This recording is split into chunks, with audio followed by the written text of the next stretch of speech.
I like to try to not do hard jiu-jitsu sessions back to back. It doesn't really make sense for me to like train really hard jiu-jitsu one day and then just follow it up with like another hard session. So you're saying not everyday pohada. Not nowadays. Not healthy cereals that you're going for. You're not out here crushing like cinnamon toast crunch. Oh, no, I do. I haven't mixed cereals before. Bro, I'm not out here I like only do it for like a or, like performance suiciding cereals. Yeah. With jiu-jitsu, it's a little bit less objective. It's like, bro, it's a bit different. Your power claying, Yeah. the weight is getting heavier. He just followed you for 10 miles? Yeah, I just didn't want to blast those deers on the side of the road.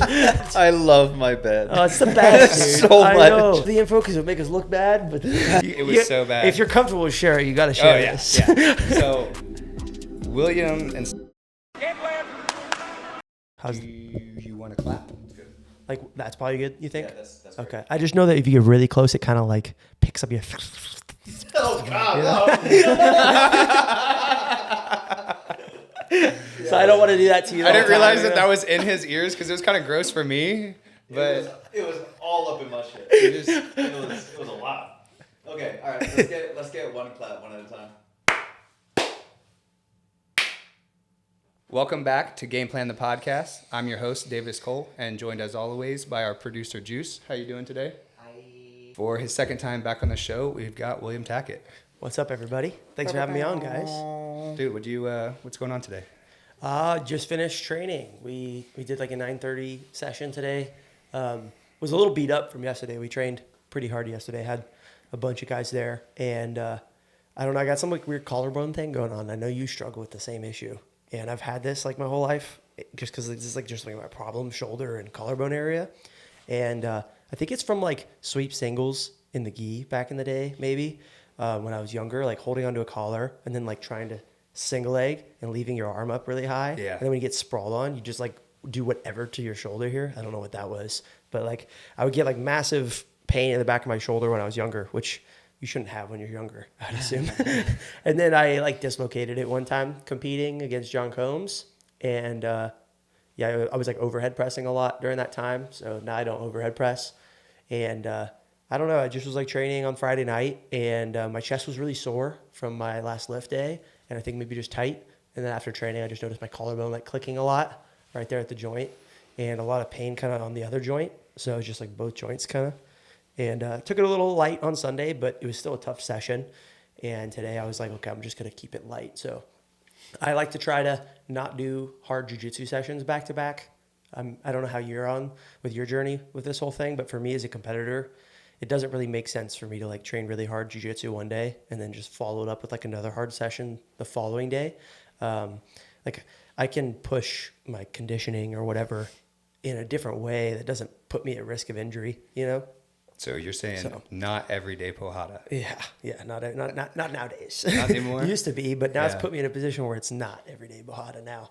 But yeah, so today was just light drills, filling the collarbone a little bit, so I'm going to take it easy the rest of the day. Do maybe a little lift tonight, and then tomorrow, again, a little bit light, and then see how I feel after that. But that's kind of where I'm at now. I'm not quite into camp. I'm like a week-ish from camp starting, so just trying to get in the routine of things and making sure that I don't have any bumps or bruises when camp starts. And if I do, just recognizing those a little early and trying to prevent them from getting worse as the camp goes on, you know, training around them. Do you have like a particular approach, or is this something that you dialed in, your approach on how you take on these camps? Yeah, it's like different every time, I think. And I'm pretty sure that's just evolution, you know, like you just have to evolve and try new things, figure out what works, figure out what doesn't work. If it don't work, maybe you can try testing it out again another time. Doesn't work again, okay, we're going to exclude that from the next camp and see how it goes. If you have, positive feedback from that third attempt now not having it, then it's like, okay, we'll not include this ever again because it's clearly didn't work twice. And then now it was working that we're not using it. So I'll just try to like eliminate things and then incorporate things and then just see what works. And I've done it so much now that it's really just 15 years of like combined process of elimination in addition. So it's not like one thing that I've done differently over the years. It's just like a bunch of little micro adjustments, I think. Yeah. So did you have a question? Okay. I was going to ask, like, you just released a video of comparing two different heart rate trackers for training, and I feel like you've become extremely data-driven for these camps. So how long have you been tracking your macros for like every bit of food you're putting in your body? Like a streak is probably only a few weeks right now. Okay. Like my streak on macro factor is probably not more than 30 days or something. But it's not uncommon for me to be on like a 120-day streak of like not missing the logged macros. And I'll log even if I'm overshooting or undershooting. I think that it's good to just have that data, especially if I weigh myself every morning and then I've checked my food. So then I just know where my weight's going based off of my intake. So it's just way easier to like either put on size or lose size and adjust accordingly for camp. Was there something that happened that made you want to start tracking your macros so tightly? I just thought that it was like a good idea for the longest time, and it was just so hard doing so living at home. Like my mom is the best, always taking care of us with like cooking food and stuff for us. Literally right when I walk in the door, food would be ready. She's epic for doing that. But it's like, I don't know what she's putting in the food either. I don't know like necessarily the quantity that's on my plate. So it was hard for me to track my macros back home.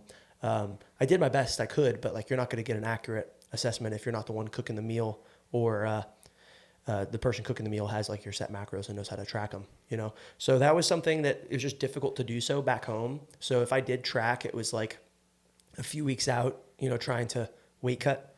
Back when I was like with TKO Nutrition, they would set out like a diet plan for me, and I would just follow that like a few weeks out to cut weight or whatever. But I never really used like macro tracking for like a bulk or anything like that, or even like a maintenance, just mostly for like weight cutting. And now I think that it's really important because like I've gone through so many bulks now and so many cuts that I've like seen, okay, I did this wrong. Okay, I did this wrong. And most of the time it was just like getting in either too many calories during a bulk or like not enough calories during a cut. That was normally my main mistake. It's like you tend to overshoot when you're bulking, and then now maybe you put on too much body fat, and then you tend to undershoot when you're cutting and you lose too much muscle. So, you know, if you do that back and forth, you're just putting on fat and losing muscle, putting on fat and losing muscle, and then you're not really making any gains. So now I can kind of like manipulate calories a little bit differently. Like I'm pre-diabetic, so I try to stay on the lower carb side of things. But nowadays, like gaining weight and training so hard, I've now learned like, okay, I actually do need the carbohydrates, but it's like timing for the carbohydrates. And also, you know, not doing like a bunch of sugar before bed. Like instead of crushing a bowl of cereal before bed like I used to try to get those extra calories in. Now it's like, okay, we crushed the bowl of cereal before I go lift, you know, and then now it's like, well, at least that's getting put to use and getting burned up and not just sitting in my bloodstream, you know. Do you have like certain carbohydrates that work better for you? You mentioned you're pre-diabetic, right? Mm-hmm. Is there like some that you tend towards and some that you avoid, or is it just more timing? Definitely timing is like I would say probably the main thing, but you can't necessarily approach this whole like pre-diabetic issue without having an understanding of like the different types of carbs either. Like the more fibrous carbs, the carbs that take longer to digest are going to be like more complex carbohydrate. That's a better carb for like just in general, you know? But like, you know, if you're 30 minutes out from your weightlifting session and haven't carved up yet, like don't eat the complex carbohydrates, eat those simple carbs, or maybe a combination of both. Like that's kind of my favorite way to do it. And I'm a big cereal guy. Like I've always loved cereal, and I know everyone thinks cereal's like so bad for you and all this, but I mean, there's plenty of cereals out there that are pretty simple. 1 Degree makes like a brown rice puff. It's just like puffed brown rice. There's like, It's called 1 Degree. 1 Degree is the brand. Okay. And then it's like brown rice puffs, I think. They're like little Rice Krispies. They're delicious. And they make like a cocoa one, and that's like perfect for pre-workout for me because it's like chocolate, sugar, but it's brown rice. So it's like a combination of simple and complex carbohydrates.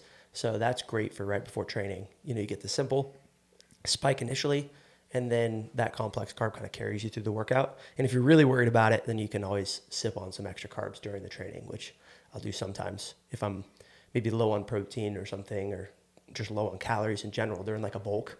It's really easy to get those liquid calories in general, liquid calories, and especially the liquid carbs during a workout. You know, you can crush a few hundred calories with the carbohydrates during a session without even thinking about it. You're thirsty. You want to drink something, you know? So these are still like healthy cereals that you're going for. You're not out here crushing like Cinnamon Toast Crunch. Oh, no, like, I do. No, I do still you have a favorite cereal? That's probably the favorite. Cinnamon Toast Crunch? Cinnamon Toast Crunch. Let's go! But honestly, I've been slacking on Golden Grams. It's pretty good too. Yeah. Golden Grams is pretty nice. It pairs well with like another cereal. So if I'm going to mix it with those like brown rice crisps, or like there's another one called like Heritage Flakes. They're like a freaking multi-grain, like flake healthy cereal, just more of a complex carb. Mix that with some Golden Grams, they pair well together. You're mixing them up. Yeah. I haven't mixed cereals before. Bro, I'm not out here I like only do it for like a like performance suiciding cereals. Yeah. I mean, I'm a big fan of mixing two different types of I cereals like together. It's so good. Because you can get like chocolate and cinnamon, And or you chocolate can get peanut like butter. two different textures because sometimes like one's not crunchy enough. chocolate peanut butter. You get those peanut butter puffins mixed with those brown rice cocoa crisps. That's a good little combo. But honestly, like I don't think like really any cereal's like necessarily bad for you. I'm sure there's some that have like dyes and red 40 and other stuff in them that's not great. But like if you're staying away from like that super ultra processed stuff, like in the end it's like sugar and some form of carbohydrate. Like it's not actually that bad for you. Yeah.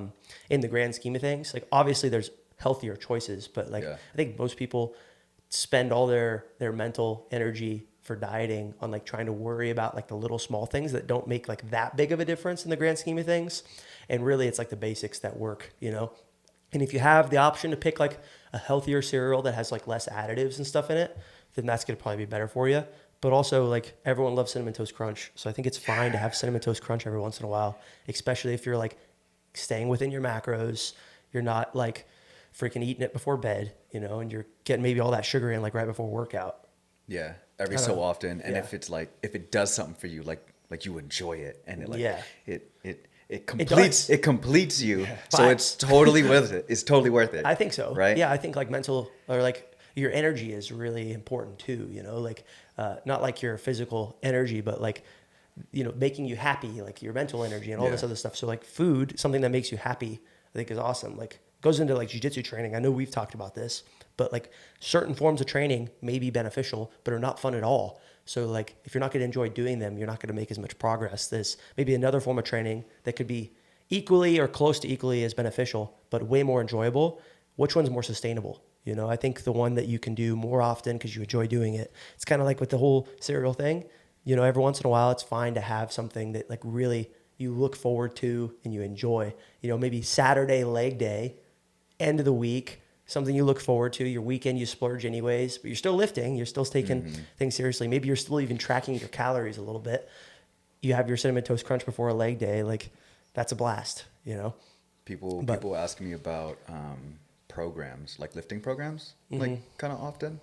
And I have spent years, like especially growing up, like just starting to get into lifting, you know, I'd be the one checking out like Men's Health or like grabbing like workout programs from magazines and bodybuilding.com, blah, blah, blah. These days, I always tell people it kind of doesn't matter. The best program is the one that you like and the one that you stick with, right? Regardless of what it is. You're going in the gym, you're picking stuff up, you're putting it down, you feel good about it, and over time, right? That's where I feel like that's where the gains are. Yeah, and high effort too. Like you have to, and in order for you to like really go to that deep dark space where you're like hitting hard training, you have to enjoy doing it. Exactly. You know? So I completely agree with you. I think that it's all about sustainability because you have to be consistent or you're never going to see progress with really anything, especially something as hard as like weight training or jiu-jitsu. You know, you got to have a fun time doing it. Yeah. Yeah, I don't like the strength and conditioning. It's like my least favorite part about training. But back when we were working out with Zach Tellender and we had like the whole Fight Factory crew going to him like 2 days a week, it was so much fun that it got me through like really tough training sessions. But we had the whole crew there and we were always having a good time. And there was like that camaraderie and it made it super easy. Damn, I definitely missed that era, huh? It was a good era, bro. God. Yeah. I mean, it's like the process of it. It's like you get to go to the gym, dab up your buds, like we're playing cool music, everyone's chalking up, you know, we're like hitting waiting some out weights. front for each other, sitting on the stoop, you know, waiting for the door to get unlocked. It's sick. Like it was fun, you know? And I think that's where like maybe you could benefit from like with some type of weight training that you don't enjoy is enjoy the process. Like try to develop a process that like nerds you out, that you have a really fun time doing. Like for me, it's like, bro, I get to drink, like I limit myself to maybe one energy drink a day at the most. Used to drink a few more when I was kind of getting into them. Now I'm like, okay, well, I don't need all this caffeine. I can probably dial it back a little bit. And I don't really buy pre-workout. There's not like a pre-workout that I really enjoy.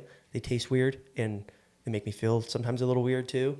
So I just get energy drinks. They're maybe more expensive, but they taste good. And I get to drink that on my way to the gym. It's something that I enjoy doing. Got the headphones in, listening to like the type of music that gets me riled up. And that process is just fun. Walking into the gym, hitting my warm up, and then like, you know, looking at my program and being, okay, I hit these weights this was my number of reps on number of weight last week on this exercise or whatever. All right, we're going to try to push it. You know, let's try to get one more rep in or something like that. That whole process is something that I enjoy. And it's not necessarily like the act of weightlifting that is fun for me. It's just the process of weightlifting, you know? And I think that's where I think anyone can learn from, but like enjoy the process of whatever you're doing. Find a process that you enjoy and kind of, that's where it's fun. I feel like the process of getting better at jiu-jitsu, the process of like progressing in weightlifting, you know, the actual weightlifting isn't fun, but like getting stronger is fun, you know, and spending your energy on something difficult is fun. Afterwards, you feel good about yourself, you know? Yeah. Picking stuff up, like that's cool and all, but I could list off a good amount of like other things that are more fun, but talking about process and particularly the growth. Right? The growth. Like, I feel I really enjoyed my powerlifting days because it was objective. Like, your weight is going up, you pick up the weight, or it stays on the ground or on the rack or whatever it is, right? With jiu-jitsu, I feel like it's a little bit less objective. It's very subjective. Yeah. Because everybody is getting better at almost the same rate, you know, and like sometimes you'll hit a move and on the same guy and sometimes you won't, you know. So it's like, bro, it's a bit different. Your power claying, the weight is getting heavier faster than you're getting stronger. Yeah. You're trying to learn how to power climb. Yeah. It's like everyone else is getting better around you faster than like you're getting better. So it's so hard to judge your progress on the Americana. So it's like judging your progress on the snatch or the weight or the cling while your weight's getting heavy. Yeah. You know, it's like, it's so difficult. That's why jiu-jitsu is more annoying in that regard, I feel like. Definitely. Yeah. Oh, God. It's rough. We're talking about cereal, and I've been kind of stuck on this. William, do you know what fortified foods are? Fortified foods. Yeah. I could probably come up with an idea, but no. So because we were talking about cereal, like if you were to just make the cereals with whatever Cinnamon Toast Crunch, it's just gonna be like carbs, right, and some cinnamon. Mm-hmm. But like in the U.S. with our cereals and bread, those are the two examples I can think of at the top of my head. They're fortified. Like I don't know if you've ever taken like a magnet to a bag of cereal where you can pull out the iron. Have you seen that? No. Okay. What? Yeah. So, like, I don't know. This is like elementary school science class stuff. They'll like take like Frosted Flakes. I didn't go to and school. Get, like a magnet, and it shows. So the point being is, there's not going to be iron in your Cinnamon Toast Crunch, right? But like, if you look at the nutrition information on a box of cereal, you're actually getting like all of these micronutrients, like vitamins and minerals, and that's put into the bread and put into the cereal. So I think that's kind of to your point where like eating it's not that bad, because the reason that we have fortified food in the US is like people not getting their nutritional requirements. So they had to add it to that kind of food, which I think is probably a deeper issue that we have. Yeah, definitely. But if you're going to eat cereal, you are at least getting like tons of B vitamins and zinc and all these other things. And I'm not eating cereal is like the only thing for my meal. Like I'm also having this is my supplement. Yeah, Cinnamon Toast Crunch. I'm supplementing. It's a supplement. Literally, it's a carbohydrate pre-workout supplement. Yeah, because I'm also drinking milk, like high protein Fairlife milk, and I'm having like my shake with it as well. You know, like whether it's like I'll do like the EAAs. I like the EAAs a bunch because it's like all of the building blocks you need, like basically protein for building muscle, but like no calories, so I don't have to count it. Wait, what is that? A brand, or is that a? Well, EAA is just like an essential amino acids. So like there's like BCAAs, which are like the branch chain amino acids. So that's just like the necessary building blocks to build muscle, to like, hey, tell your muscle, hey, start growing. But it's not like all the extra ones. So like EAAs are just all of the amino acids. So it allows your body to not only like say, hey, start building muscle, but gives it everything else to like actually build muscle. Cool. So it's basically like the complete protein. practically. It's broken down. So it's not like a protein where there's calories and protein. It's broken down into the amino acid form. So it's great for if you're on a cut and you want to lower your calories, but you don't want to spend your calories on protein. Yeah. You want to, so you can get all your protein intake in through maybe amino acids technically, or majority of it through a supplement, which they're very expensive. So it would be kind of not very cost efficient to do for your whole diet. But like, you know, for like a fast example, like when I do a fast, I just do like all EAAs throughout the day, and it's like no calories. So it's not breaking my fast, but it's giving my muscles the necessary amino acids to like either maintain or grow, you know, so you don't lose as much muscle mass on a fast. Nice. So the same can be done on weight cutting, where now, okay, instead of pulling calories from my protein, I could pull them from I can now add more to my carbohydrates to fuel my training sessions. So now if I'm on like a 1,500 calorie diet, well, I could have like, you know, 1,000 calories worth of carbs and, you know, a bunch of EAAs and like some protein, and then maybe a little fats to make you feel full, but you got all those carbohydrates to like make yourself perform, you know, and recover. Yeah. So that was just like an example. That's probably not a balanced diet by any means. I don't think you probably want 1,000 calories with you definitely need to add some cereal. Yeah, you need something. Yeah. But to your fortified foods point, I do agree with that on the cereal thing. But it's not like I'm eating cereal like as my one meal a day or everything. Like it's a supplement or whatever, right? So it is nice that it has a bunch of other micronutrients in it. But you know, I don't really think that matters at the end of the day if you have a balanced diet. Like I'm going home and I'm eating, you know, some meats, I'm eating some vegetables, I'm eating some other form of carbohydrate like afterwards. So, you know, I'm taking multivitamins and stuff. So it's not like I'm, you know, just eating cereal all day. And I think that's where people make like the misconnection in their brain is like, okay, cereal's bad for you because you can't only eat cereal all day. It's like, well, no, like, okay, if it fits your calories and you're still getting everything else, it's like too much of anything is probably not. And not enough of like something is also bad for you. So it's like if you're only eating cereal, you're probably lacking in some nutrients. Like I don't think that it's probably a complete food. Yeah. You know, if it is, then sick. Sentimental cry. Yeah. Well, and like back to your point about amino acids, like we eat protein for the amino acids. You eat the protein, and then you break that protein back down into all the way back down to amino acids, and then you reabsorb that. So like that's a next necessary step. And then you asked earlier about like what kind of carbs and sugar. Back when I was finishing up school, I was really interested in coming up with like a better Gatorade, because I felt like Gatorade was like way too much sugar and like the salt balance didn't seem right. So from my research, I'll call it, you know, you're trying to replace glycogen, right? Like, so that's like the carb that's in your body and your muscle. So the two sugar sources that I found that were like the closest was maltodextrin and dextrose. And so it was like, I came up with this formula to have like both of those at like a 4.5 to 5.5% and like 10% NaCl salt.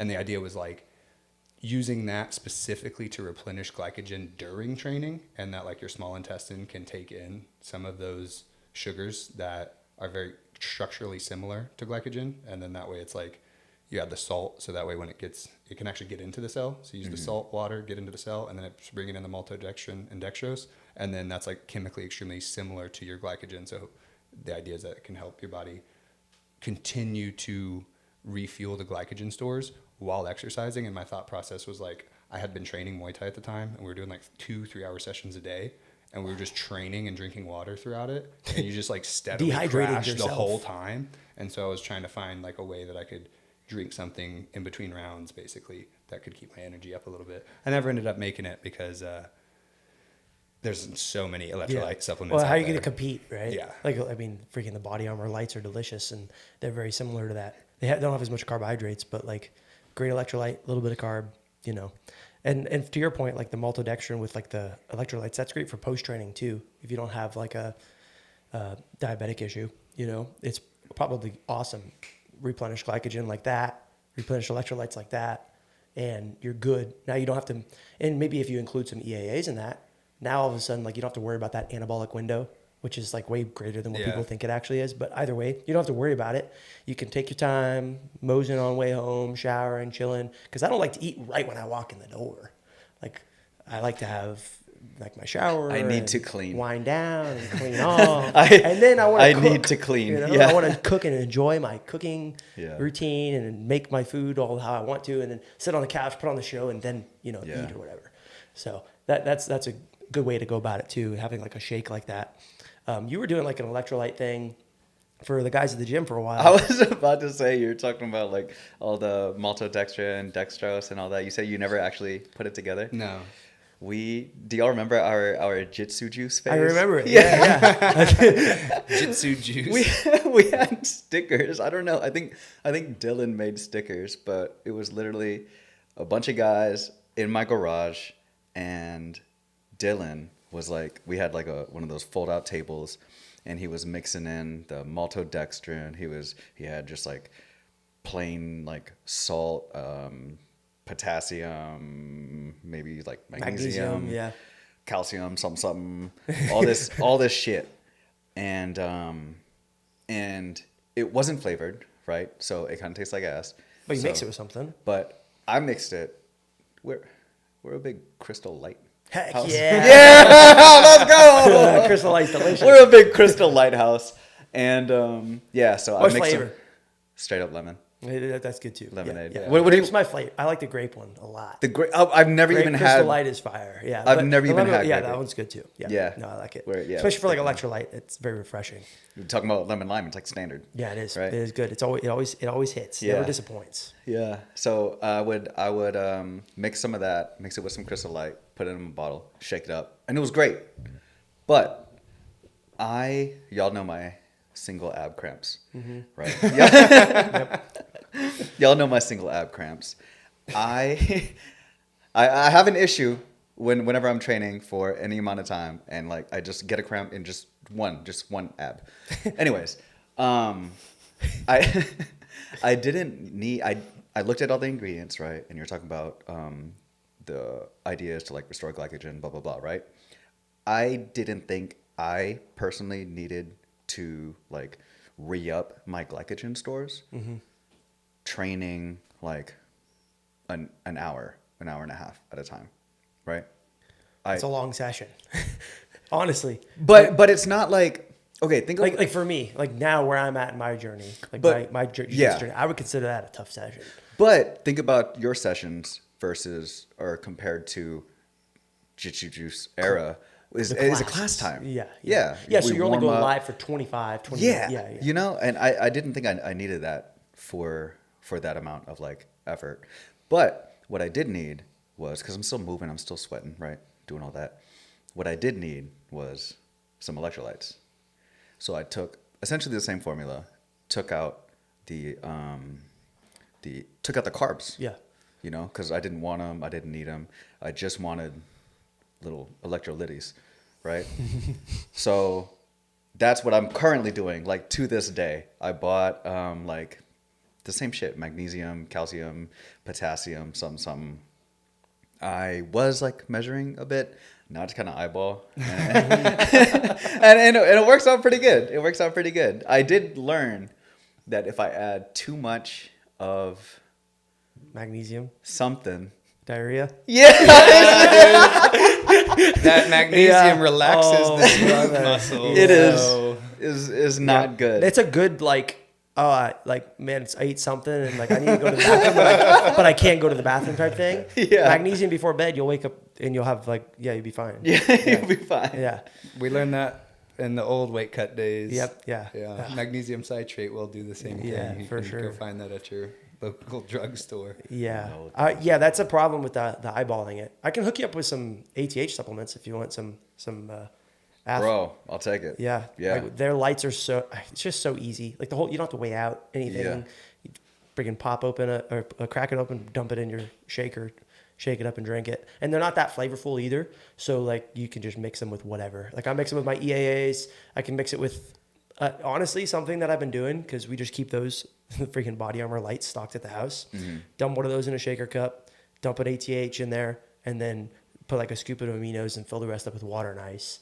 Shake it up, and then it's just delicious. And some creatine. 2 scoops of creatine. That's like my post-workout shake every day.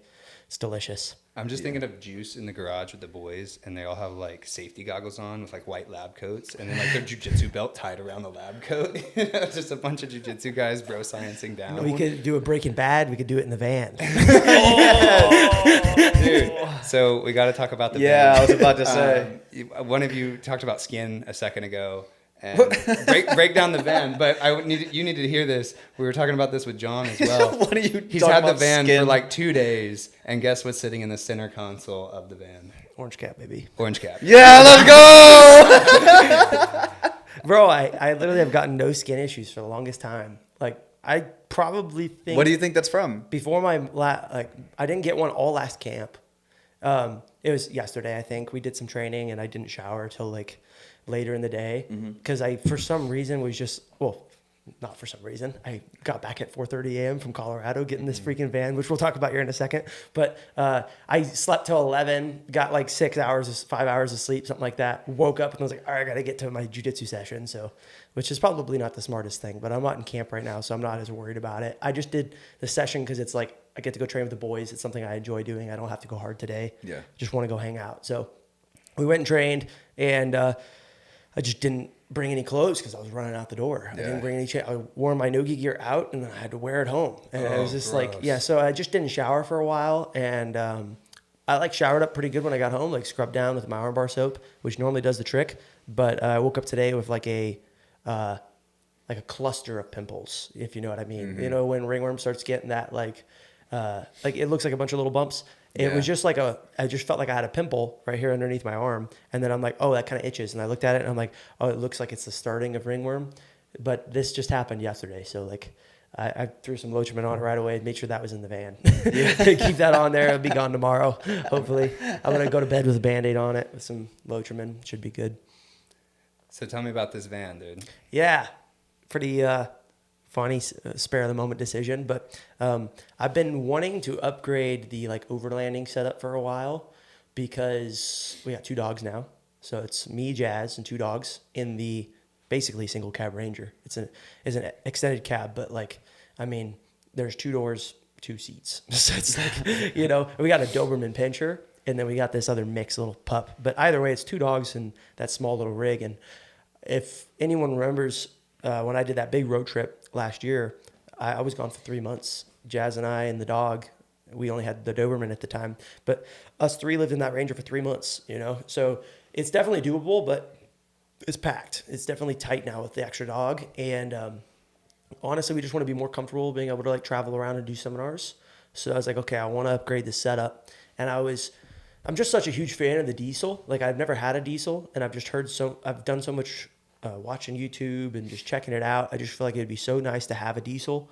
So I was really looking into like the OBS 250s or 350s pickups, and I wanted to get a long bed and convert it to flatbed and put like a cabin on the back of it, like build a cabin, or go the easier route and just put a slide-in camper on it.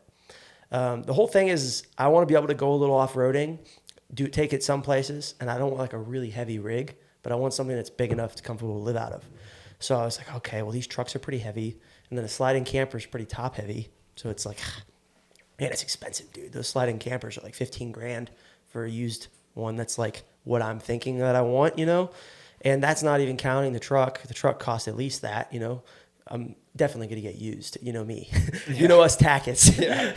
We only buy off Marketplace, right? Well, so I was like, okay, well, it'd be sick to get one of those OBS trucks. 7.3 is talked about to be really reliable and a great truck, so probably can't go wrong with that. I'm used to Ford. I got the Ranger, so should just probably go Ford again because it's what I know. I don't know much about cars, but I know a little bit about my Ranger, so I probably can apply some of that to their other models around that year, you know. So, but then I was like, well, it's kind of top heavy, and then with like the slide in, it'll be extra wide. Am I gonna be able to fit on any trails? And it's gonna be really expensive. And then I was like, wait. Ford made an E350. They made a van that's in that same platform. It's not 4-wheel drive, but like you can convert it to 4-wheel drive pretty easily. With my dad's know-how, you just put a solid axle on the front, and those E350s have like a plug where the 4x4 light pops up on the dash once you convert them to 4x4. So they're pretty easy to transfer to a 4x4. So, and they also come in the 7.3 liter diesel. So I did a little bit of looking around, and I found a really clean one in Colorado. Clean for a 1998 and clean for the price range that I was looking at. But like no rust really. The guy took really good care of it. He had just bought it from the first owner, and the 94-year-old sold it to him because he couldn't keep it anymore. It was used as like his convenience store. The guy was rig. 94 years old. Yep, and sold it to this other guy. This guy's probably about 50 or something like that, and he had it for a few weeks and then had to get rid of it, put it on Marketplace because his HOA, which I can feel for him. We live in an HOA. It's stupid. They complain to us about everything. Do you have a HOA? Homeowners Yes Association? and no.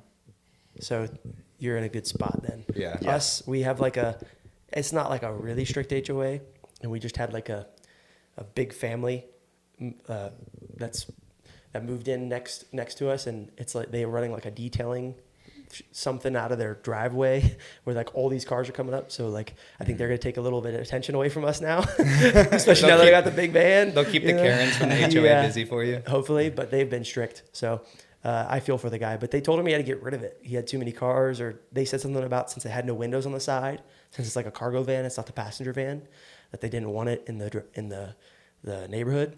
I can understand it. It's a bit rapey. Yeah, I get it. Yeah, it's the pedo van. Yeah. I know. I need to clean that thing up and make it look a little different. Can't be seen driving in it just yet, Put some camo on it. Slap some it's camo got on tinted it. windows, Can't see it at all.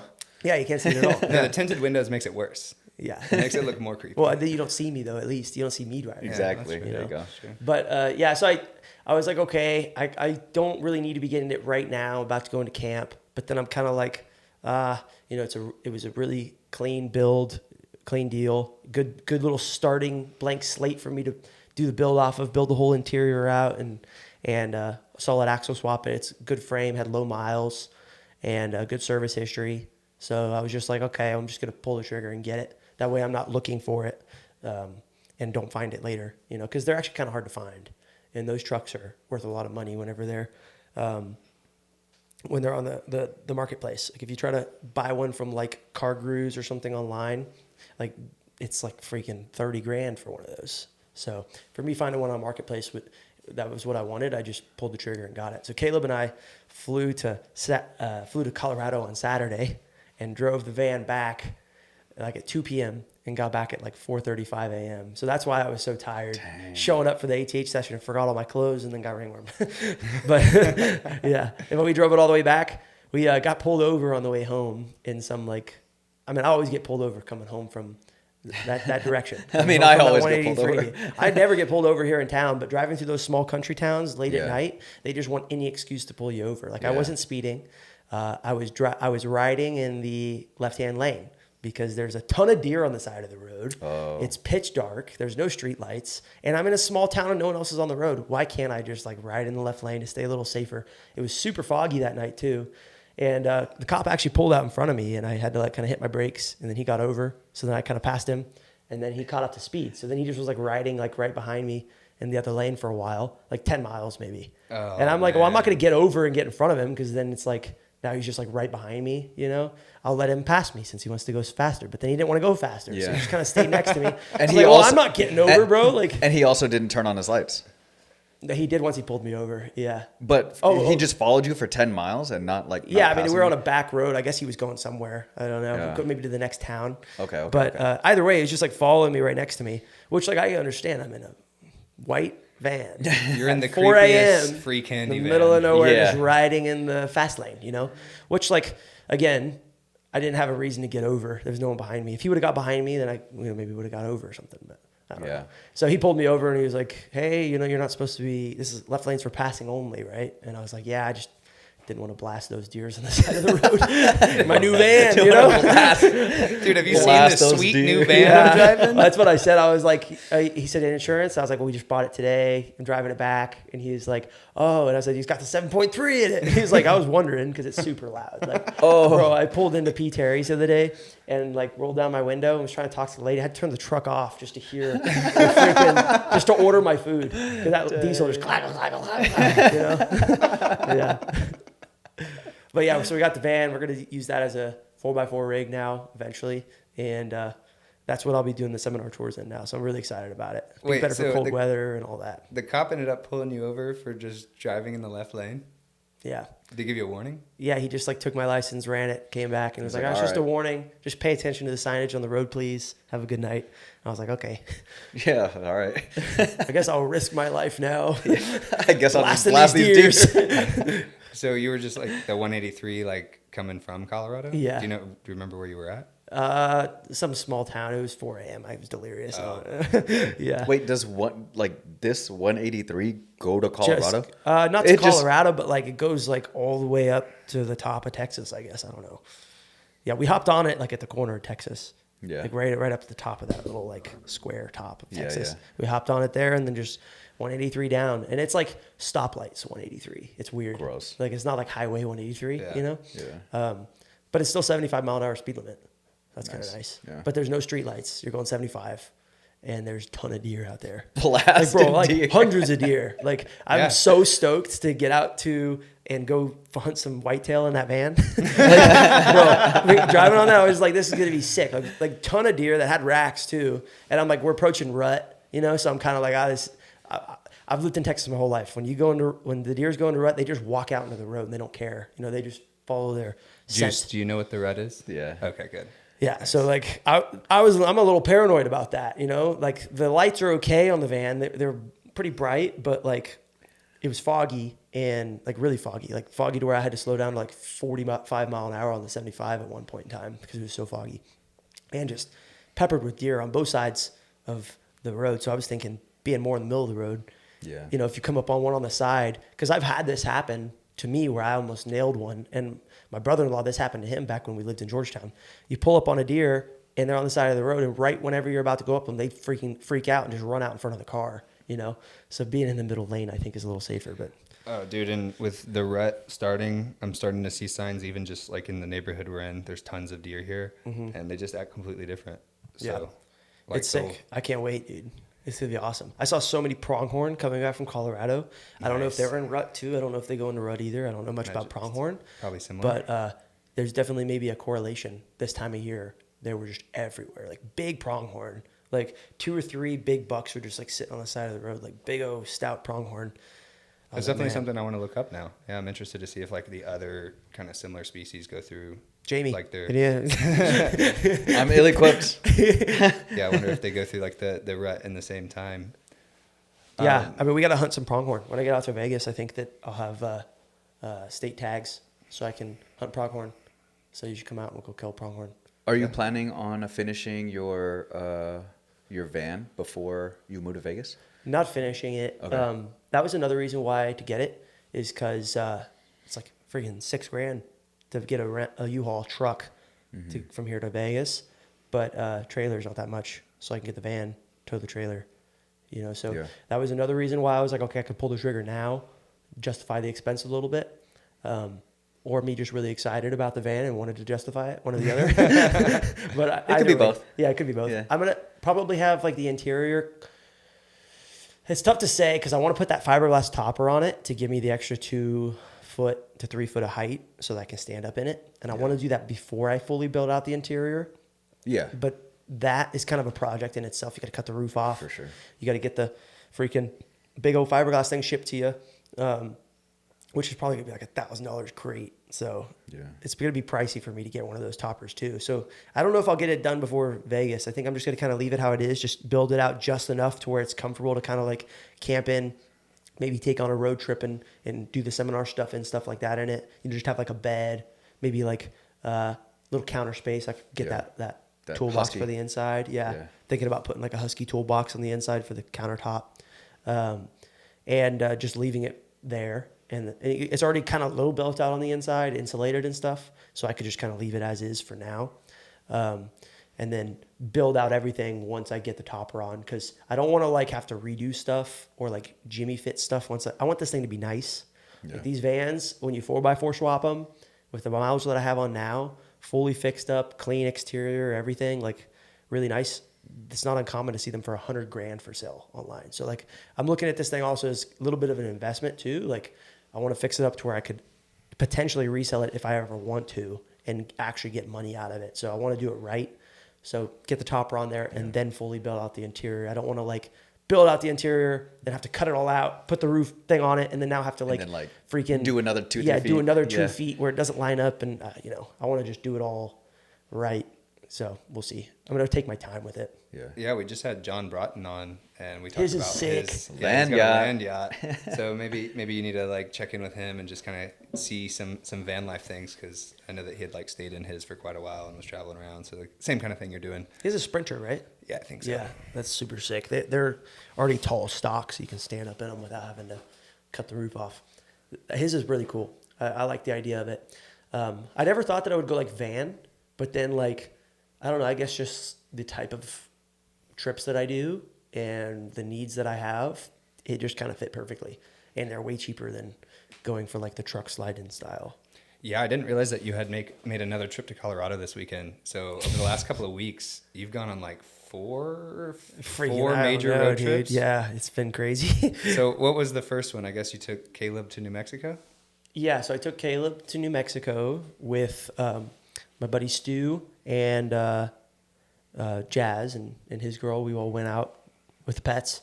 We went up to New Mexico and fished kind of like that Red River area, caught some trout nuggets, and then met you guys up in Wyoming, and then came back from there, and then I went back up to Colorado, a week and a half ago, went on an elk hunt for like a week, and came back, and then just flew out to Colorado again on Saturday and then drove back. So, and both of those drive backs, the last Colorado trip and this one, they were both from Colorado back to Austin one shot. Oh. Yeah. And you got pulled over both times? Only this one. God, Yeah, I didn't get pulled over the last time. It's hard to get pulled over in the Ranger if I don't have like something wrong with it. Like I've gotten pulled over in the Ranger doing that drive before. Yeah. But it was because like my license plate light wasn't on. I didn't have a light on it because I had my dirt bike on the back of like the tow hitch receiver sideways, so it would block the traditional license plate. So I took the license plate and I mounted it on the front of the rack, but it didn't have a license plate light on it, but it was easier to see. And my whole thing was like, okay, well, who cares if there's a light on it or not? If you're behind me, your headlights reflect off the license plate. I didn't know it needed a light. I didn't know you needed Yeah, they all need one. So I didn't have a light on it, but I moved it so that they could see it better. I could have left it where it was, and it would have been legal, but it would have been harder to see, you know? So my thought process was to alter it so that they would be, and he was like, you don't have a light on the back.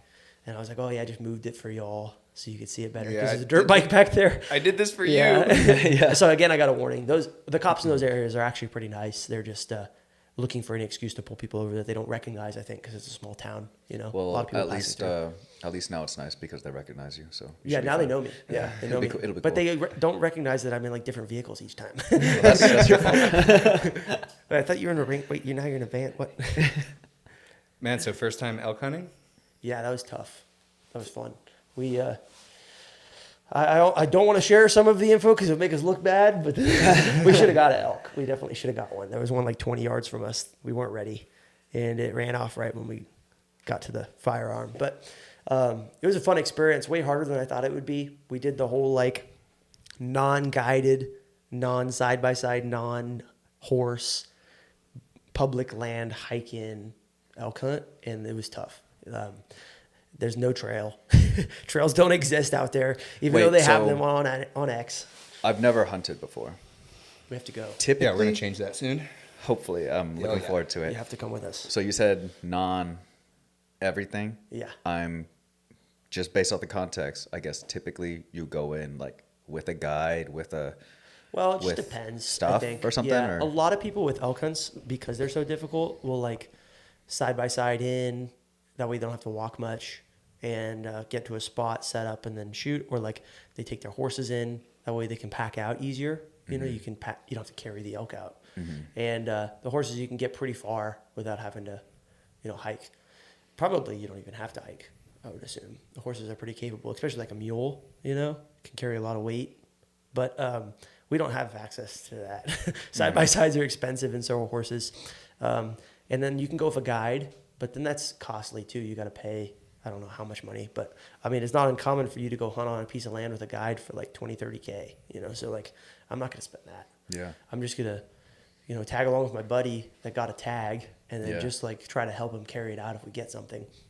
So we hiked in and we hiked up freaking the side of this mountain that looked totally doable from the bottom. And then you get like halfway up it and you're like, my legs are burning, my lungs, this altitude. And then on top of it, like you're bushwhacked like crazy because it's just way thicker than what it looks like. How long is that ascent? Well, it took us 3 hours to go almost a mile. Oh, so it's God. just like, it's not that far. Like I think we only hiked like in total, like under 10, but like overall, most of the hike, especially the beginning part of it, once we were getting up on the mountain, it's just so thick and so steep, and the trail doesn't make sense on Onyx. So like you gotta like kind of make your own trail, and then you hit dead ends. You gotta go around, and it's just annoying. So it was just really thick and took forever. And my pack wasn't necessarily dialed in. I bought a new pack and loaded it up and left, didn't test it out or nothing. So I had like this extra frame that was sticking up that like I didn't need in hindsight. I guess that's maybe for like if you're packing more on top of it. And I thought that like, okay, packing out the Elk, I'm gonna really need that extra frame, tie stuff onto. But realistically, like I probably wouldn't have needed it, and it made me more hassle than anything. If anything, I probably should have taken that frame off and strapped it to the back or something, because I was just like hitting catching stuff, trees and branches, like, almost pulling me backwards. Getting clotheslined, So yeah, I mean, there's some, and my boots were failing me big time. What? I have were they new or no? Not at all. Like I got these when I was like 13 or 14. Oh, so that was the problem. Yeah, they're like my fishing boots. Yeah. Like I've put miles on these things because we used to live in Georgetown on the San Gabriel River, homeschooled. I would train at night. So like I would finish my schooling at like noon.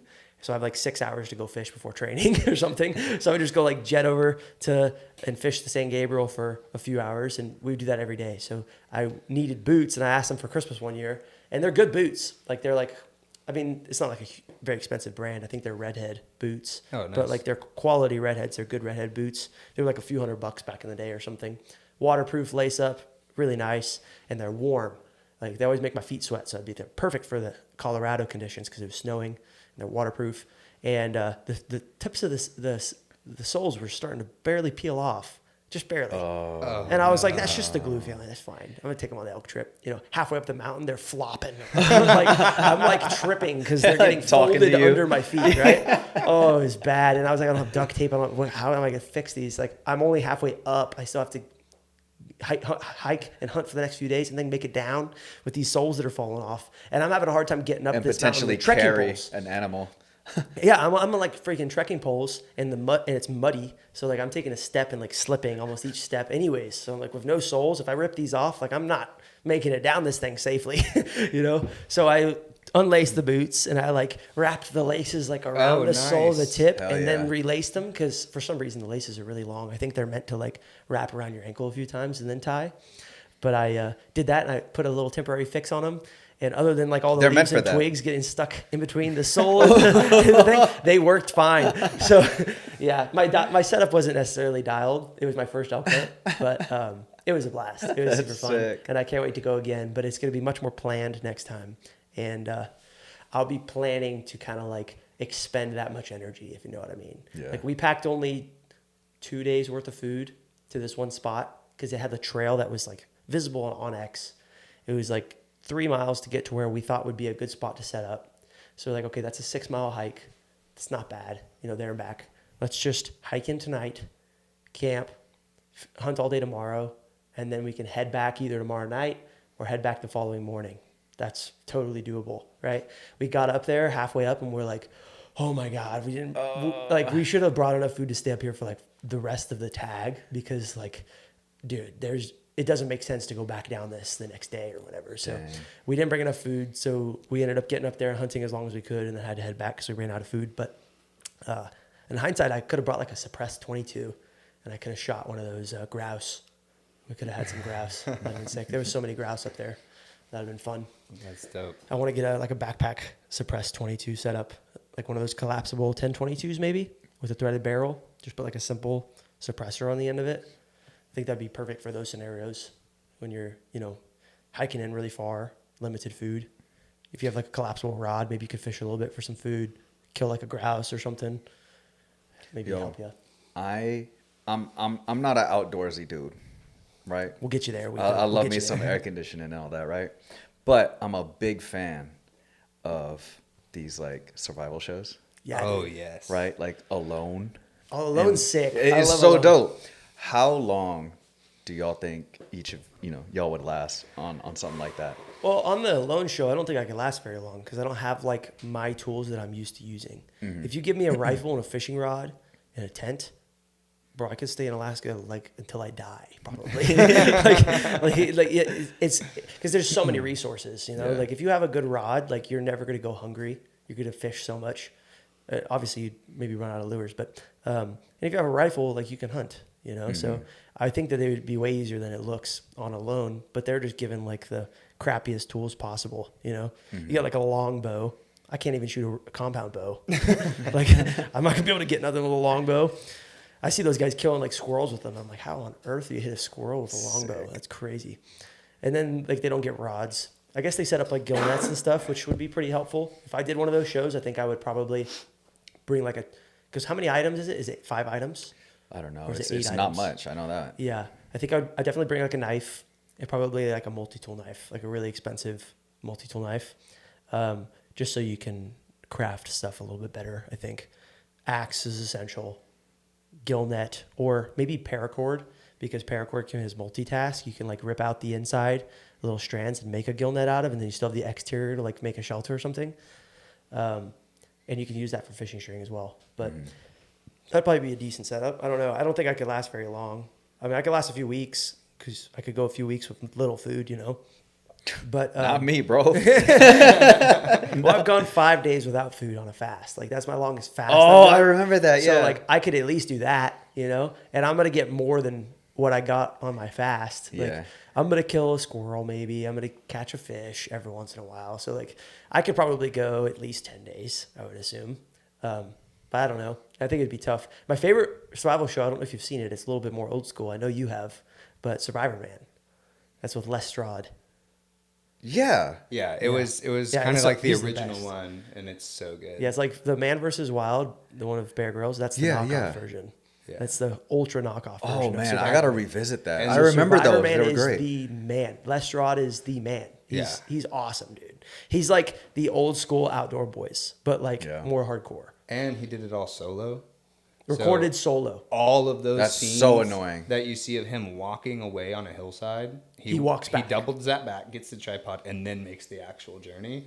And I think that, like, as a video filmmaker, like, I think he was shooting a lot, and I think he was working on it post-production as well. That's so the dude so is just crazy. like a He's the man. powerhouse of that specific style of content. I don't even want to like shoot myself in my garage. Yeah, I You know, know? it's a hassle. Imagine Yeah. in the woods when you're trying to eat. God. And you're low on food, you know? Yeah. Yeah, he's the man, dude. So the way that he was able to survive and give you like the whole experience as a viewer, I think was like Sick. super cool.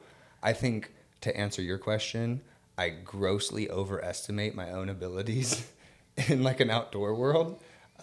So I think combining that with like the weight cutting mentality, I know I can go a few days without food.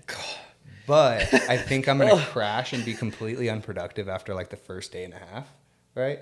So maybe in like a climate like the Texas Hill Country that I know, depending on the time of year, I could last a couple of days. I With think. what tools, though? Yeah, That's like really for the whole sure. thing. Is it's like that's what humanity has literally survived on is tools.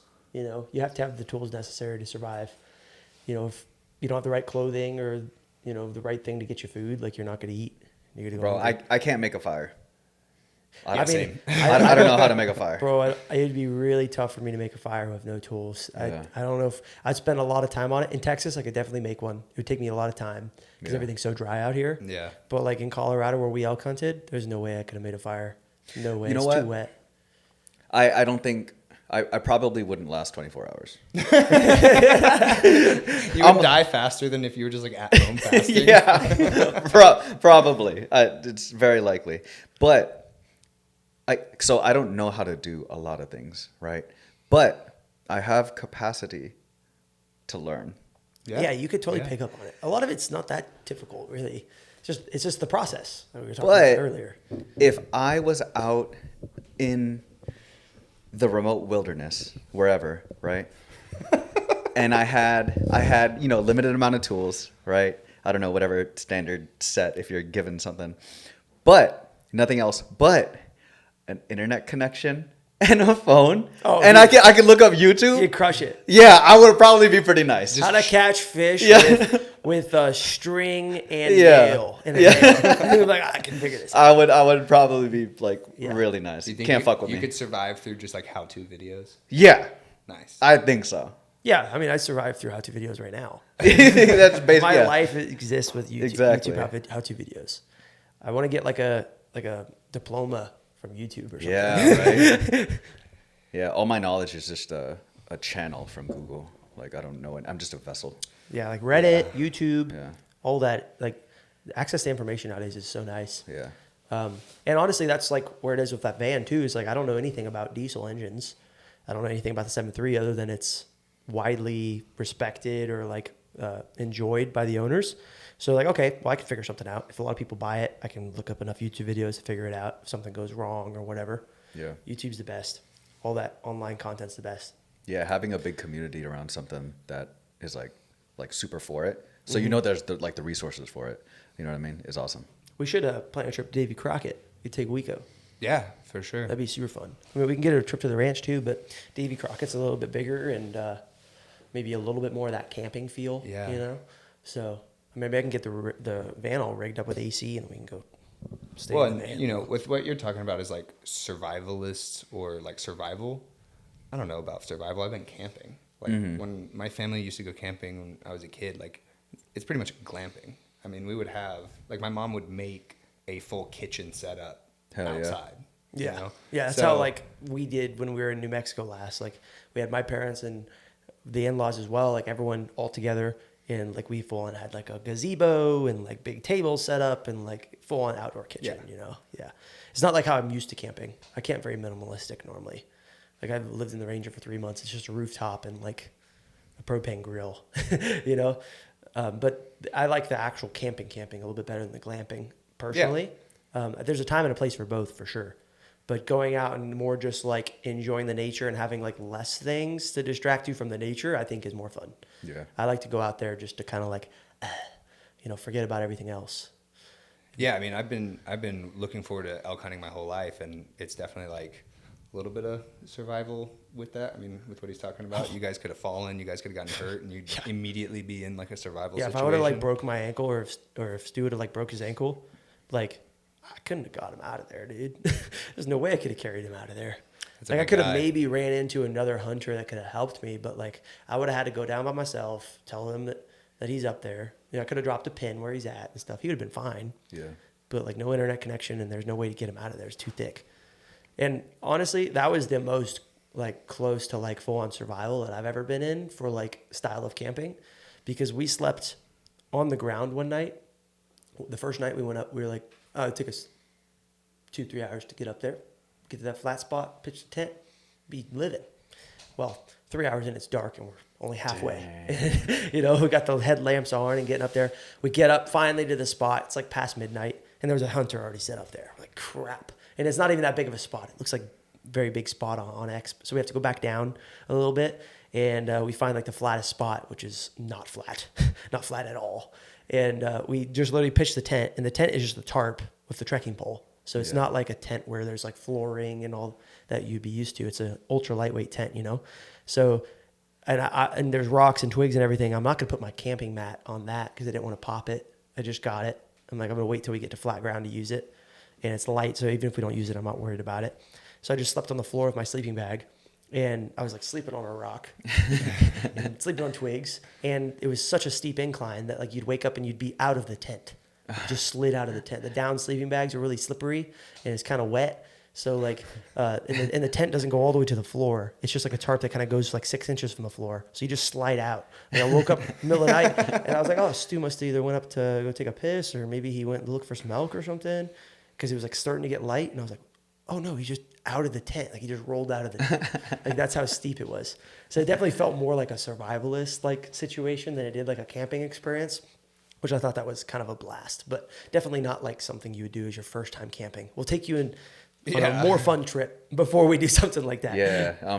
I'm down for a solid glamp. Yeah. I'm good with that. We'll do a nice little glamp. Yeah. Even if it's just like a ground tent with like an air mattress, that's glamping, bro. That's nice. I'm cool with it. Yeah, Yeah. that's great. Were there any? I don't know where you were, but were there any bears up where you guys were So hunting? much black bear crap and a ton of scratches on the trees too, which could have been from the elk antlers, but as high up as they were, I don't think it was elk antlers. Like, you know, kind of like a bear scaling a tree or something.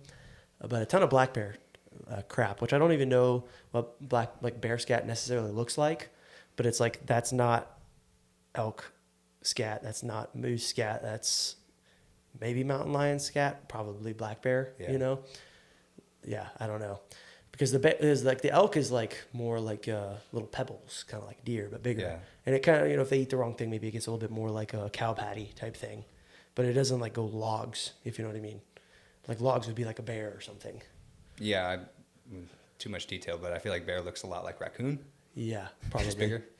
Probably. If you know your Yeah. animal scat as well as we do. I don't know that well. We did see a lot of moose track out there, which was pretty crazy. Yeah, A lot of moose track. I don't really understand why like the San Juan Mountains have such a large population of moose, and then you just keep going further north, and then there's not more moose until you get much further north. I'm I assuming don't it's really like understand how that the happened. terrain, right? Like they have a lot of access to water out there, like a lot of like springs and sludgy kind of like I'm trying to think of the word, but you know, kind of like bedding areas that are like really wet, and I think moose like that. I don't know. Maybe Yeah. that would be kind of what it is. Maybe as it goes up a little bit, it gets a little drier potentially. I don't know. That's true, because I know the San Juans do get like a lot more snow. Oh yeah, So we had a there's lot of definitely snow when we were there. precipitation Thankfully, on the backpacking portion, we didn't have much snow, just a little bit one morning, but more rain, and it was a little bit lower elevation. We were only at like 85 to 9,000 feet, whereas previously when we were at a different spot, we were at like 10,500, like really a little bit higher, and it was like full on like foot of snow on the ground. Could you see the line in the mountain where like you hit the high enough elevation to see the snow? Yeah, you could see that. Yeah, it was, That's sick. Yeah, and we were up in it. It was cool. That's super cool. It was super cool. Yeah, I can't wait to go back. I want to go there for just a overlanding trip or a camping trip. Just go check out that national forest. Pretty nice. The reason I bring up bears is because you also brought up our other trip that we both did some camping in Wyoming, and like I had never been in bear country like that before, and prior to the trip, you and my brother that we're all going on it together kind of scared me about bears. So going into that trip, I just like didn't really know what I was getting myself I know, and into. that first night I like left some like food particles out as well for you, right in front of your tent. I woke up the next On morning and purpose? you guys Were you just no, like- I just like was Like I don't know, we just luring stayed up bear? late by campfire, and like it was like late enough to where like everyone was just sitting by the campfire with no lights on. So I forgot that like some of my like cooking equipment, I think it was like my pots and pans, were like sitting there. And normally like I got bear proof boxes and stuff that I don't know if they're necessarily bear proof, but they're scent proof boxes that I'll just throw everything in just to be safe. And I did it that night. It was like right outside your tent. Yeah. Well, Good thing you got the Glock 40. But before we went on the trip, I was like, "Oh, I'm not worried about bears." Yeah. And I said that a few times. And I sent think- you a few videos. Yeah, Of some and I said giant that- grizzlies just. Oh, dude, and it's like videos of people like you hear like zzz, unzipping their tent, and there's just like a bear face like right there inside the tent. Like what? And then they just Close that back up. Yeah. I mean, yeah, I don't know what you do in that situation. I guess you zip it back up and then you just back your back up to the other corner of the tent with your 10 millimeter, just pointed at it. Yeah, Just I don't hopefully know, it doesn't just crash into your tent. I learned that you say "Hey bear," Yeah, I don't know. and that I've- does the trick. I've been told, solved. dude. I've also been told it's like bad bear etiquette to like yell at a bear when it's close, because it's like it's maybe just curious, and it's also potentially maybe just a mama bear trying to stay close to humans to like stay away from other male grizzly bears that are gonna eat its babies.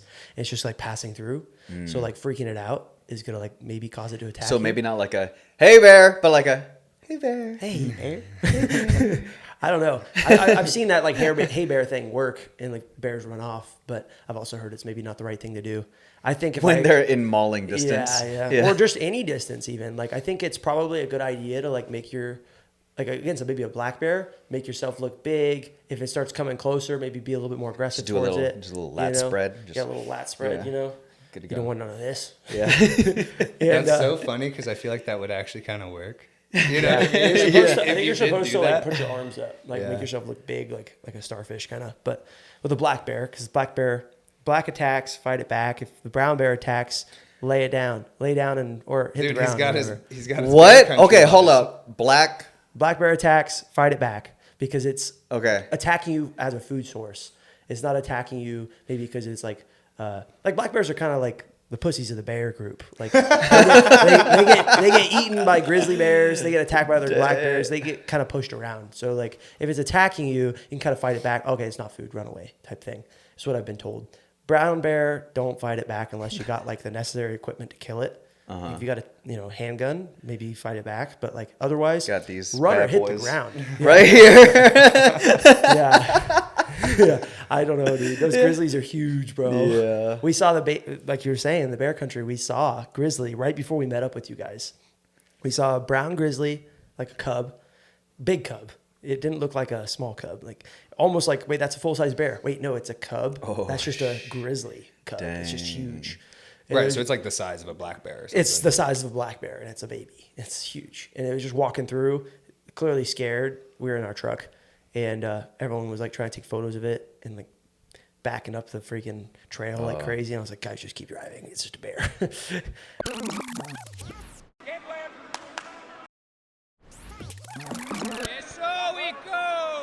Are grizzlies the same as brown bears? No. So there's brown bears, and then there's grizzly brown bears. Okay. I think there's a difference there, isn't there? I think, what is it? Taxonomy. Like I think they're Ursa. I can't remember the other part, but I think they're very similar. But there's like a little bit of distinction based on like where you are, because up in Montana they kept referring to them as grizzlies, whereas like I think when you get over to like Alaska they'll call them brown bears. But then you have like the third subspecies, which is like the Kodiak bear, which is a Kodiak grizzly bear. Those are the ones that are the real scary ones. Those are the things that are like freaking like thousands of pounds, like what, over 1,000 pounds, 1,500 pounds. Yeah, that's the protein bear, right? Yeah, so they're on Kodiak Island They eat salmon all Alaska. day. Yeah. Oh, sick. Yeah, they get freaking super fat. Their hands are like, oh, dude. And since they've been on this island, like it's just that genetic pool. So like, I can't remember, but it's like 9 feet tall or something like that, and like 1,400 pounds. Yeah, I don't think it's necessarily wrong to say that they could get like 1,600 pounds. I know. Have y'all like seen in this captivity, thing? they've gone up to like close to 2,000. Like pre hibernation, like when at their fattest state, dude. Those things are huge, bro. Have y'all seen? I get pushed on my algo like Fat Bear Week. I was just seen about Yes. to bring. That won the Fat Bear Week. That giant chonker. Yeah. He's over Thicky 1,500 boy. pounds, bro. Yeah. And really the Fat Bear Week was like when we were in Montana. Oh, So it's kind of like that peak time where it's like it was about to get cold and they're finishing up like the last few No, years. trust me, bro. I keep my racked 10 millimeter red dot on my hip outside the waist carry the entire time I'm out there. Dang. Yeah, so I'm very grateful that in Central Texas, in the Texas Hill Country where I spend most of my time, we don't have We got any mountain bears. lions, though. Hold up. The mountain I lions. wanna go back. Black bear attack. Fight it back. Yeah. Fight it back. Okay. What is the thing? We had a snake in our Right backyard. next to yellow, kill a fella. Yeah. What is it? Is it Right red next to and black is friend of Jack. friend of Jack? Yeah. Right next to black, friend of Jack. Right next to yellow, kill a fella. I got confused because I was like red and yellow, kill a fellow. Red and black. You might die. I don't know. It kills Jack. You might. Yeah, exactly. I didn't know. So I don't know if that's actually accurate or not. I just know what a coral snake looks like, and I don't think we have anything else that looks like a coral snake. So I just don't pick up a coral snake. Is like, that the snake's here in is that the Texas- one that kills a fellow? Oh yeah. That's the I mean, fellow but killer? It's got a small mouth. They got to bite you in like a really specific spot, and they're not very aggressive. So I think you're fine. You just walk away from it. They're small snakes normally. Like a freaking rattlesnake gets big. And it has a huge mouth. It'll bite you anywhere. Well, I'm worried about my dogs. Yeah. Especially the coral little snake. I Fifi. think you yeah, You know, it's true. I've seen a hawk or like some kind of bird flying out, and I was like, oh no.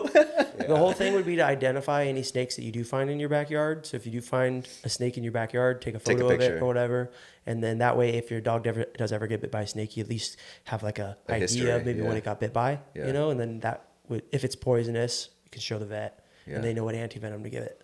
Because you got to know, like if it's a rattlesnake or if it's a water moccasin or whatever, right? Because it's different antivenom. Yeah, is what I'm told. sure. Well, like Texas has its concerns. Like you're right, there are big cats, but I think that's just they're so much smarter than the other predators that you don't really seem to see them that often. But like we definitely have like I've seen one rattlesnakes and other poisonous snakes, but it's kind of like the enemy you know. I'm comfortable with the Texas things I know. Bears is something I don't know, so it just kind of we got black bears too now, especially the populations are starting to grow. I think I can't remember. I heard that they're kind of like the pussies of bears, though. So it doesn't even matter. Yeah, you just fight them back. Yeah. I mean, either way, any bear, anything that has teeth that like thinks I'm food, I'm like, I don't want to deal with. Yeah. So, yeah. But the whole mountain lion thing is, I think, the most scary because it's like that's a stalking animal. So it's like you're not going to just see it and then get to defend it. It's like, oh, it's on my neck. I got to fight it back now. You know? Yeah, I feel like it's a life goal to just even spot one of those things anywhere. Yeah, I mean, unless I was just a delirious kid, I'm pretty sure I saw one on the San Gabriel one time at night, like in the evening time. Are those the ones that look like mad, like wisdomous? Mountain lion? Yeah, I mean, like mountain lion looks like a lion. Looks like a female lion. Oh shit. Yeah, okay. Just a little smaller. Maybe They're just like a big, like a puma-looking lion. What's that? Them hairy-ass cats. We got bobcats in Texas. Is it they got Bobcats are little sick. pointy ears. Yeah. They do look very wise. Yeah. They're super cool. They're very mystical creatures looking. Yeah. I've seen a ton of those, especially out in Georgetown. We used to have them all the time. Bobcats are sick. I don't think you really have to worry about a bobcat. Yeah. I'm pretty sure I could punt that thing pretty far. Wait, so you said you thought you saw Yeah, I'm pretty sure I saw a mountain lion one time, and my brother-in-law, after I had mentioned it to him, he used to hunt and fish that spot ever since he was a kid, and he was like, oh no, I saw a mountain lion one time. He gave me a story that he said he saw a mountain lion in his scope eating a deer, and I was like, that's pretty wild. Like he was like, saw either like what looked like a body, it had a deer, looked at it, and there was a mountain lion sitting there eating a deer. I don't know how I don't know if that's true or not. It could be. I would like to think it's true. I think it's cool. No, and I can see like the and profile. I thought I saw one, so same area, could be one. Super similar for a pattern on like a whitetail. Yeah, and it's like brown. So if you're just looking at like the rib cage from the side, I could see it. Yeah, well, that's what I thought initially. I said because like the one that I saw was like going up the side of the embankment, like kind of a little bit further away, and I was like, oh, there's a whitetail, and I was like, wait, its tail's long. And I was like, that's weird. And then I kind of got a glimpse of it, like the side of it, and I was just like, okay, that was probably what I would think would be a mountain lion, but I don't think there's any confirmed sightings out in that area. So it could just be me as a kid just hearing stories about mountain lions in the area and fabricating it, I think that happens a lot when you're out in the woods. Oh, for sure. On that note, like just messing with people, I was hunting in Arkansas with my grandfather one time, and this was one of like the greatest like mini pranks I've ever pulled. And this was like, I guess not public land, but it was just like not the best hunting in Arkansas, and it was on like this big lease with a bunch of other hunters, and like sunsets, and me and my grandpa are kind of walking back, and we were just goofing off, and I was a pretty young kid, so we started like howling like coyotes, and then we get back to like the campfire later, and like all the guys were all hanging out. And you hear some howling? No, and then one of the guys was like, "Hey man, you guys hear those coyotes?" Earlier, we're like, "Oh yeah, man, they were going crazy. They ran up on us. They were so close to the camp." Yeah. So it's like it was just like a good example of being a young kid that like they thought they heard coyotes or wolves or something. Yeah, I thought I heard wolves one night out in Colorado. I couldn't tell if it was like, okay, is that the wind, or is that coyotes really far? Is that freaking people being loud, or is that wolves? Because I know there is like some wolf population in Colorado, and I'm assuming if it's out there, it's probably in that area. There's freaking thousands of acres of, Is there a difference of like, I know there's a difference between coyotes and wolves, but is there a difference between like how do you know outside of seeing them? Are the howls coyote different? sounds like a hyena. Okay. Yeah, like very like chattery kind of, and like they make a lot of noise. Like, wait, hold up. Okay, I said okay, like, oh yeah, I know, but my frame of reference was like, oh yeah, like a Lion King hyena. Yeah. Yo, yeah. Yeah. Okay. Like kind of chattering, like weird, like yappy kind of smaller dog noises, Okay. Where a wolf makes like a howl. Yeah. Okay. Yeah. So I think that would probably be like your description of if you could tell the difference between the two far away, but up close, obviously, they're two different things. Like a wolf's huge for sure. A coyote looks more like a big fox kind of. Yeah. And there's some big coyotes too. Like coyotes, I guess maybe you could get confused between the two if there's a big coyote. Mm-hmm. But a wolf looks like a wolf. Like it's like a straight up wolf. Yeah. And they're huge. Like what the big old gray wolves get like over 100 pounds, super long, huge head, and they're fluffy, so they look bigger than what they are. Which I don't think we have those in like the like Colorado and stuff, but like I'm assuming like Alaska. Oh, for sure. Alaska and I Canada. would say like that's a guaranteed place. You know, which is like I mean, Canada borders with the U.S., so maybe if you get up there far enough in Montana. Yeah, I feel like where we were doing the fly fishing trip in Montana was definitely like touching on wolf country. That's sick. For sure. Yeah, I would never want to shoot a wolf, but like I think it'd be super sick to glass them. Yeah, you know? I don't. Did you say glass? Yeah. So like they call there's a term for like when you're sitting and looking through binos. So you're looking through binoculars, just like looking for game. Yeah. That would be considered glassing. Like birding. Yeah. Okay. Yeah, which just in general, I guess, like the birding would be for birds, and then glassing is just like glassing for game, I guess. Yeah. Yeah, got it. Okay. But you know, like we take you camping. There's a little bit of like to me, the nightly ritual. You get into your slippery little sleeping bag, and you're like, all right, I'm ready to finally go to sleep. And like most camping trips I've ever been on, you go to sleep to the sound of the coyotes yipping. In Texas, yes. Chatting. In Texas, you go to sleep to the coyotes, and if you're not used to that, you're probably not going to sleep the first night. Yeah. You're going to be sketched so out. it can, like, I would say if you're not used to something like that, your like brain's going to be like, oh my gosh, they're going to come inside this tent. I'm going to get eat me eaten in the middle of the night. I mean, bro, like first trip I did in the rooftop, like I was still sketched out in the rooftop sometimes because it's like, you know, maybe I didn't have it fully open properly or all the seams and everything tied down tight, so there's a little flapping in the wind. You know, it's just like you just hear that little like. And just like something scratching my tent right now. Like I can, it's right out there. And your imagination just starts running. Yeah, it just starts running, crazy. you know, like at home you got your white noise and you got your like ceiling fan on and your comfy pillow and you know nothing's getting in your house. Bro, I love my bed. Oh, it's the best, dude. So I much. know. That's why I got the van so I can like practically put my mattress in the van, you know, and still have the comforts of home. But like, you know, when you get out of all of that and you just got like the wind noise and like the freaking wilderness noise, and you're in bear country and you're just like paranoid about everything for no reason. And somebody leaves pots and pans right outside your tent. That makes it freaking very sketch. You know, but he didn't know about it going to bed, which if you'd have known there was like food right outside your tent, you'd have probably freaked out. Well, I wasn't in the best state of mind going to bed that night. Too many vodka mules. Yeah. Ranch waters. Yeah, too many ranch waters that night before. Yeah, so that morning was waking up. Finally got to sleep in after traveling. For like you had a 3 terrible days. morning that Dude, morning. It was so bad. If you're comfortable with sharing, you got to share this. Yeah. So William and Stu wanted to go trout fishing. So we had all come to the campsite the night before, had too many ranch waters at the fire pit, and then they woke up super early to go trout fishing. I was able to wake up early because I didn't have any ranch waters. Yeah. So William did not partake. I would have not woken up that early given that situation. How early are you talking? We were out of camp by 6, I think. Yeah. Okay. Something like that. Yeah. So I wake up at like 10:30, stupid hungover. Just like feel like the middle of my head is you guys split were in half. Freaking going. I was really impressed. Well, I wasn't. And then Stu the next morning is who impressed me, bro. Yeah. I was like, wait, you drank practically just as much as they did. I don't know, you know, what all shenanigans you guys got into before we got there, but either way, he sat there and drank with y'all the whole night and then woke up the next morning and was like, I'm fine. He's like, those things, they're pretty like light. They're like kind of like watery. And I'm like, what? Dude, I remember he's a bigger guy. He's a bigger guy. I remember going to bed and announcing like, guys, I'm already hungover. Yeah. I remember you saying that. Yeah. I wake up and it's like 10:30 in the morning and I'm just super hungover and I don't even notice the pots and pans yet. And I'm like, oh my gosh, I have to go to the bathroom ASAP. Right? Yeah. Tyler's still asleep in his tent. So I wake him up, get him to unlock the truck. So you can get your toilet paper? Get toilet paper and a shovel. Huge mistake also, because it's like, all right, if you weren't like, you had all those ranch waters and you probably would have went to bed with some toilet paper.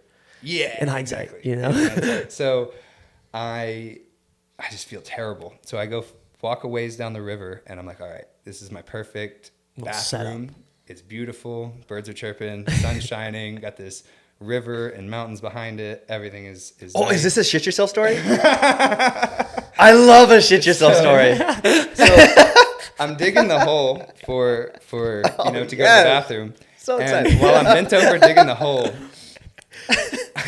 I fart the nastiest fart I've ever farted in my life. And while being hungover, when you smell a bad smell like that, you immediately get nausea. So I'm walked over here to dig a hole to go to the bathroom. But as soon as I get there and I start digging, I realize I don't have to go number 2. I have to puke. So immediately I pull down, I get ready to go, and out of both ends, I'm just shomitting all over the river. Oh, dude. And then I washed my pots and pans in that river, bro. So I finally recollect myself, and this is when I got upset because if you can imagine, I don't feel very good.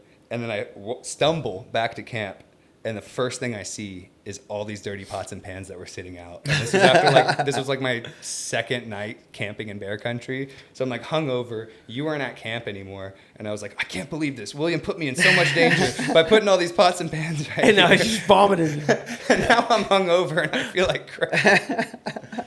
So I turned all of my frustration into too many ranch waters directly at you for leaving the pots and pans out. Well, I mean, it was equally. I mean, the pots and pans was all, like, I'll take full responsibility for that. My pots and pans that I left at the campfire. I mean, in my typical camp environment, I normally have like campfire like at least 100 yards from my camp, and I normally set up like campfire camp over there. And I'm not as paranoid about like food droppings and stuff because I'm not sleeping right there. Yeah. You know, but we set up fire like in between all three of us, so I think I was just being a little irresponsible, a little out of my routine, and yeah. But You set up the fire 100 yards away from where you're sleeping? at least, yeah. I mean, that's not that far. It sounds very far. No, it's not. I can't wait to get Juice into like an uncomfortable camping outdoors experience He's where gonna- like he signed up for it, but now he's over it. Oh, dude. You know what I mean? Yeah, that was both Stu and I on the elk hunt. We were both sitting there like we both wanted to do this, and we're both hating. But those are those things that I feel like end up being like the most fun. You know what it is? It's like there's like It's some that type some- 2 fun, brother. Yeah, Type 2 fun. type 2 fun. And It's like not you fun in the suffer a little moment, but bit. it's fun to look back on. Yeah, you know? exactly. Wait, what's this breakdown of fun? Type 2 fun. It's like the fun that's not fun in the moment, but fun afterwards. Like type 1 fun would be like a roller coaster. You're having a great time later, but no one really reminisces about a roller coaster. But this freaking elk trip, like I'll remember it for the rest of my life and always laugh about it. And during the time, But it wasn't that fun during. Sucked. Yeah. Okay. Stephen Ranella talked about it on Joe Rogan. Yeah. That's why I was referencing it. Yeah, I think that whenever you like have some shared misery like that, like that's Yeah. gonna have like a more memorable experience for both of you than like Us. everything Yeah. goes right. It's a blast. Yeah, we got to go. We'll definitely plan a trip sometime soon. I feel like you'll like it. It's going to take a little bit of like breaking into. For sure. Breaking Yeah, into yeah, it. yeah. But like, especially if we do something that's a little bit more thought out, planned out, you know, maybe there's some like fishing involved, maybe like, you know, little activity type thing where like he's able to keep himself busy during the day and he's just tired at night, you know? Like that, oh, bro, we got to go to Red River. Like, I got to take you guys up there. Like that Red River Cuesta area, camp up in those mountains. How far? 13 hours. Yeah. Like 12, 13 hours. Sick. Yeah, from camp. Like from here to camp. You know, Mhm. it's like to get to the town, maybe like 10 or something, 10 and a half. Definitely not taking the truck. But yeah, it's a hey, no, you can hop in the van if you want. But that place is sick because it's like a great like first like real camping experience, long-term trip type thing because it's like not too out of the middle of nowhere. So you still have some like comforts of being able to go back to town pretty easily if you want. Ton of fishing. Like everyone can catch a trout, big brown trout. And yeah, it's just blast. I think it's a really fun spot. I'm We'll gonna have to need go. like a shopping list. Oh no, we got you, bro. Yeah. I mean, if literally I could hand you a backpack just full of everything you need.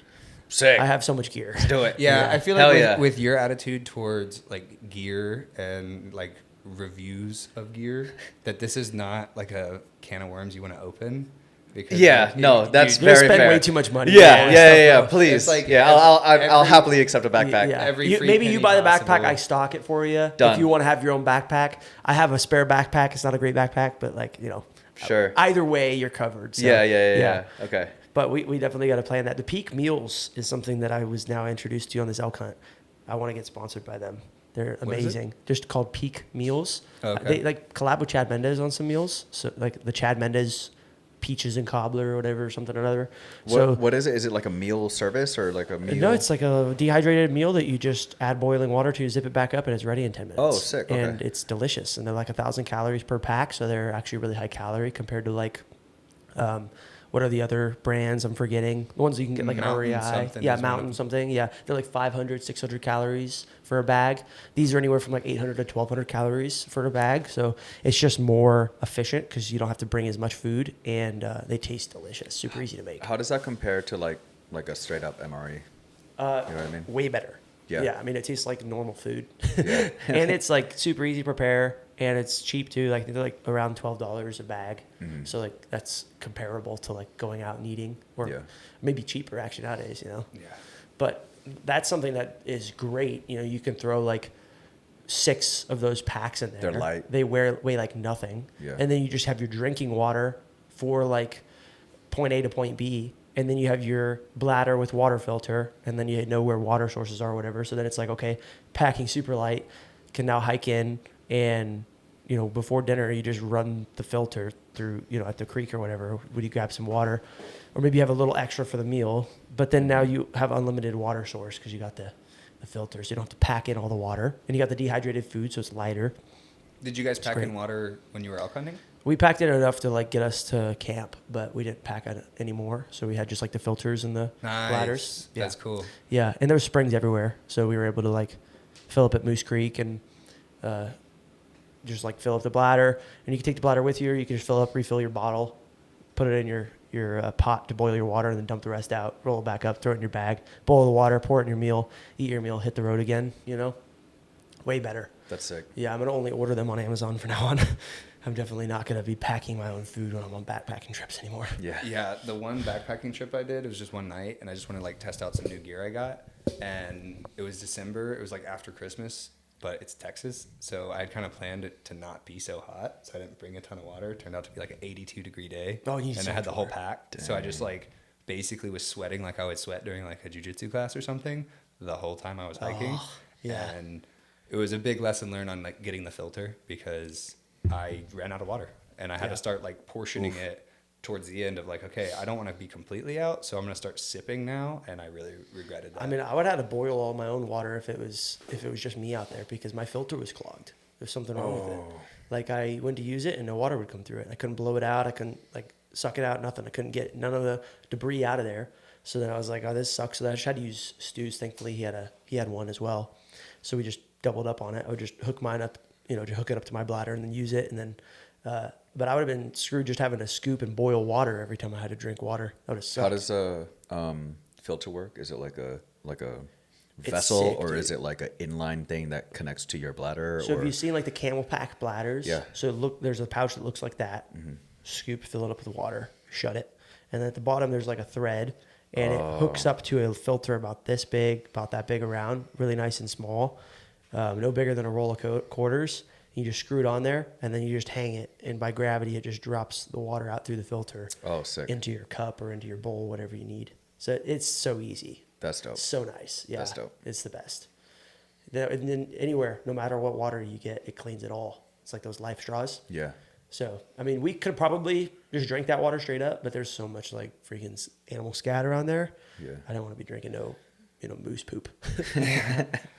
And then you add like dysentery. Well, you were washing your pots and pans, and Thankfully, it's a river. Yeah, it was moving flowing. water. Yeah. You know? Which all these cases were too. It's all flowing water with lots of moss and lots of rocks, so it's like getting pretty filtered. You know?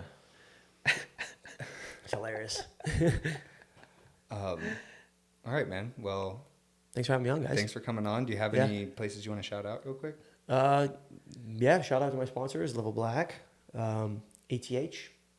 They're the best, probably cleanest supplements you could get yourself into nowadays. Can support like a smaller business, and they're in the jiu-jitsu space. So definitely support them. They're awesome. And you guys, follow the pod on Insta. Yeah, Game Plan the Pod. Subscribe here on YouTube. We are now live on Spotify. We are now live on Spotify. Let's go. We are live-ish on Apple there's some going on with like episode 1, but whatever. Hopefully by this point, by the time this comes out, we'll be set up on both Spotify and Apple Podcasts and wherever you listen to podcasts. So yeah, check it out. Cole Combat Science on YouTube. That's my other channel. Cole Jiu Jitsu on Instagram. Follow us on all these platforms, and we'll be back soon with another episode. And one more thing before Yeah, you answer. Sorry, I just wanted to plug my online school if anyone's interested in checking out my class content. Any class that I teach at Fight Factory gets recorded and thrown up on school. So it's kind of like you're one of my students-ish. I don't teach that much nowadays, but when I do, it gets thrown up on school, and you get to access all the other content I've thrown up on there over the years, which is like freaking 25 seminars worth of content and like a few different series from like front headlock wrestling and stuff. So check it out. It's a monthly price where you can cancel anytime. So if you don't like it, just cancel it first month, and that's definitely worth it, I feel like. Awesome. Dope. Thanks so much, y'all. Peace. Yee. Game plan. Game plan. That was super fun. That was a very educational pod for me. Yeah. Yeah, dude. Black Attack. Black Attack. Red and yellow. Kill a fellow. Red and black. Also kills Jack.